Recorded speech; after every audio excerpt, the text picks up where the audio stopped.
Hey everybody, welcome to Drive Thru Review 636. Today we're going to talk about Imhotep the Duel, which is sort of a sequel or follow-up to Imhotep, which came out a few years ago, which I did do a review of, and a game that we quite enjoyed playing in my lunchtime group at work. Now this is really kind of the same game in a lot of ways, but it's only meant for 2 players and 2 players only, and it's different enough that I think it definitely does stand on its own. And if I remember correctly, then the original Imhotep only played 3 to 5 players, where it really wouldn't work as a 2-player game. Whereas this one, of course, has been designed from the ground up to work specifically as a 2-player game. So if you liked the original Imhotep, but were like, hey, I'd really like to play this with 2 players, you know, give this one a look. But I'll tell you a little bit about how it works, and I'll give you my thoughts on it. Okay, so here is the main central board set up to begin the game.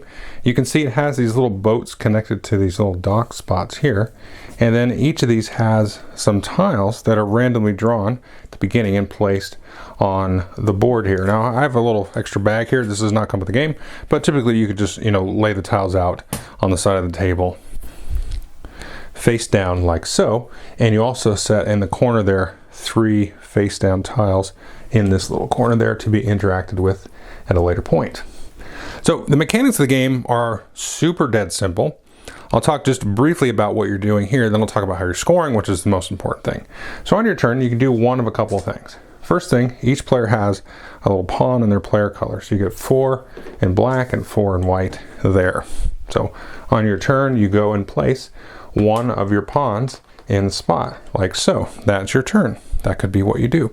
And then maybe the other player, they go here, and then black goes there, and then white goes, maybe white goes there. Now it's back to black.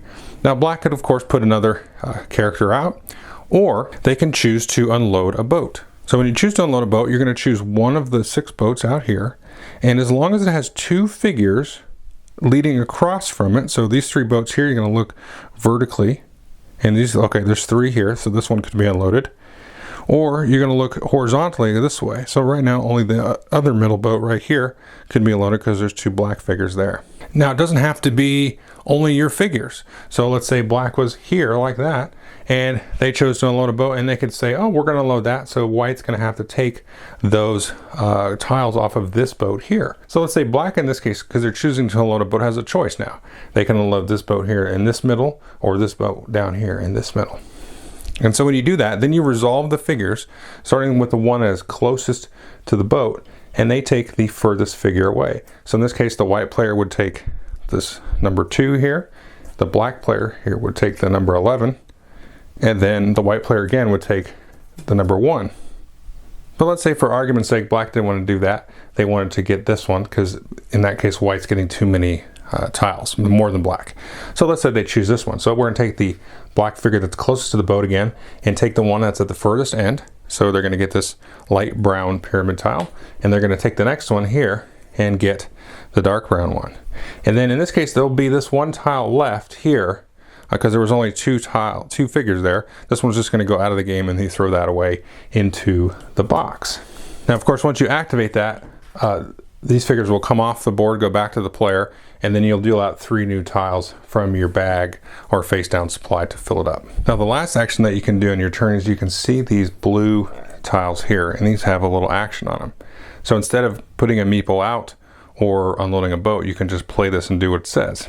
It says swap 2 tokens and unload. So you could swap 2 tokens, you know, anywhere basically on these boats, and then you choose a boat to unload. Whereas this one here, this one says place 1 meeple and then unload once or twice. So this one obviously would give you kind of like a shortcut turn, placing a meeple and unloading boats. So as you start to run out of tiles, you're going to start to remove boats as they can't be refilled because you've run out of tiles. And then once the second to last boat is removed, that's going to trigger the end of the game, and then you're going to score. Well, how do you score all this stuff?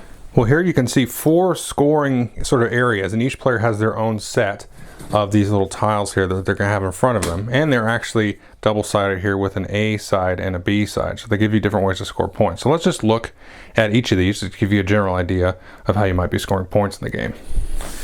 So in this case, these are obelisk tokens that you're just going to place here. In this, you're just trying to build a bigger stack than the other player.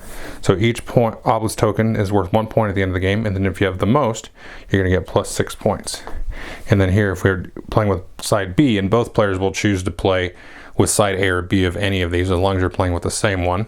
And it says the first one to have 5 is going to have 12, and then the second one to get up to 5 is going to get 6 points. So that's a different way to play. So it's more of a quicker race than sort of a protracted, maybe end game race. Of course, that's going to kind of depend on how the tiles come out of the bag. Now here we are scoring 2 different pyramids. Remember I showed you kind of this light brown pyramid like this, as well as the dark brown like that.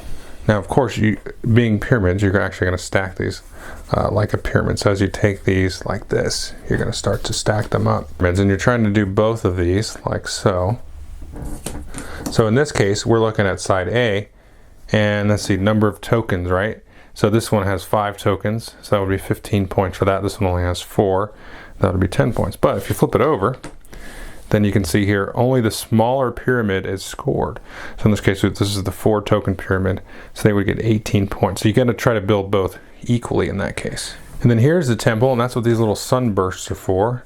And all you do is put a stack there and just count the number of little sunbursts, and each circle symbol scores a point. So in this case, we would have 8 points for that character. And then on the other side here, you're trying to collect different tokens. You can see these have different numbers of circles on them, like so. And so this is the number of different tokens.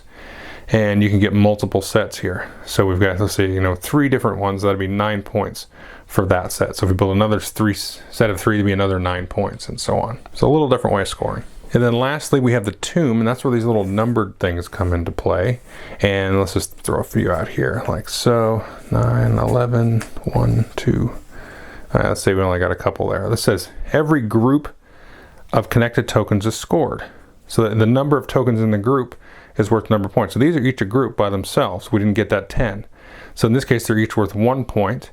But if we got that 10, that would be 3 tokens long, so that would be worth 9 points. So quite a bit more, 2 points versus 9 points. Or this group is only size 2, so you get 4 points there. So you're trying to kind of bunch them up together. And that's an interesting thing, because you might just, unload a boat that you don't get a lot of, but you're preventing that player from getting that kind of middle piece there too, bumping up their score. Now this side, every group scores 4 points, and this is a different idea. You don't want to bunch them up. So this is 4, 8, 12. So in that case, you might stick somebody with a 2 if they had a 3 here, and then you'd want them to take the 2 in that case, which would reduce their score. So that's pretty much the gist of all the scoring and how you play the game. Okay, that was Imhotep the Duel. Let's go into my 3 pillars of reviews, because it's going to be super easy. One is player count, only plays 2 players, easy. The one is player time. Yeah, it says 30 minutes, so I was just looking at the box. That's perfectly fine. You could probably play it even quicker, especially once you both know how to play the game. And then as far as what is the game like, well, obviously it's a lot like Imhotep, but for 2 players. It's got that same idea where you're sort of playing a game of chicken with the boats, but in some ways, although it's been a while since I played Imhotep, and so this one's kind of fresh in my mind, so a little bit of grain of salt here, but this feels a little bit more interesting, I think, than the 3 to 5 player game. Although in that one, I don't know, you're like kind of jockeying more players, so that's cool. But because of this kind of grid system on this thing, that's really neat, because you kind of are at like cross purposes. When you put a figure down, that figure is sort of positioned to go after 2 boats. So you have to be very cognizant about one of those boats getting called, or one of those boats kind of getting stacked up with characters, because they're going to kind of push you in different ways in terms of scoring, and they're going to push the other player in terms of scoring. And this is the hard thing about like doing a review of this kind of game, is it's a really abstract concept of just like, do I get this many points here and this many points here? And the thing what makes it work here is, like I said, you have that kind of cross purposes idea. And then once you get like another figure out, it's like, oh, now this one's going for that one, and it's next to this other one, and it's going this way. And it's a really kind of pleasing thing to play. And it plays really quick. So, because it can get kind of mathy and number crunchy.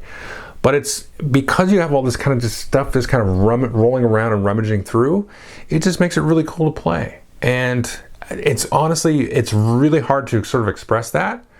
If you watch the walkthrough and you were like, that's what I would say, that's my review, which is, it's not a cop-out. Watch the walkthrough, look at the mechanics, and go, does that seem neat? And if it does, it's 100%. And from my perspective, it is neat. It's really fun. It's quick and snappy. It's got some replayability. The orders that the tiles come out is going to change things up, because you might get a whole bunch that are in one type of scoring, and you might get them all spread out, and then they'll come again and go back and forth. And you have the A's and the B sides. You can play all A's or all B's, or mix and match the A's and B's, and just get everybody on the same page and then play that out. And it's just a good, crunchy, like, 2-player game. And I think it's really up there with some of the recent 2-player games that I've really liked, like the Caverna 2-player game, really like that, and the Agricola 2-player game. And that kind of idea, like, this is right up there with that. So if you like those kind of quick 2-player games and you really like those games, this is a completely different style of game, but it has that same kind of back and forth feel where you're not really you're not stabbing each other in the eyeballs, running each other like crazy people, but you're like getting in cuts from around the back and sneaking them in there. So it's kind of it's a death by 1,000 cut kind of thing feel.